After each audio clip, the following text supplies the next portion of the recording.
Shalom to all my dear friends. நீங்க மகிழ்ச்சியா இருப்பீங்க, நான் கர்த்தருக்குள்ள விசுவாசிக்கின்றேன். இந்த புதிய நாளை தேவன் நமக்கு தந்திருக்கிறார்.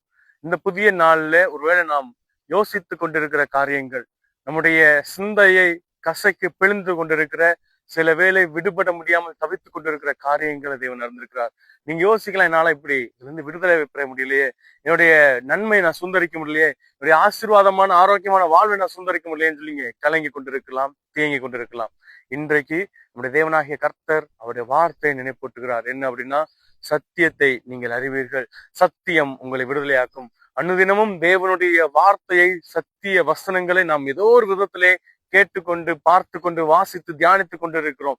அந்த சத்திய வசனங்கள், தேவனுடைய சத்திய வசனங்கள் நம்மை விடுதலையாக்கும் என்று இன்றைக்கு தேவன் நினைப்பூட்டுகிறார். எனவே சத்திய தேவனாகிய பிதாவினுடைய சத்திய வசனங்கள் நம்மை விடுதலையாக்கும், நம்மை ஆசீர்வாதத்துக்கு நேராக, நன்மைகளுக்கு நேராக நம்மை வழிநடத்தும் என்பதை உணர்ந்தவர்களாய் இந்த நாளை தேவன் மெய்யாகவே நம்முடைய வாழ்க்கையில் இருக்கிற எல்லா போராட்டங்கள், பாடுகள், பிரச்சனைகள், பாவங்கள் இருந்து விடுதலையாக்க போகிறார் என்பதை உணர்ந்தவர்களாய், அவருடைய சத்திய வார்த்தையின் மூலமாய் விடுதலைக்க போகிறார் என்பதை அறிந்தவர்களாய் இந்த புதிய நாளை துவக்கும்.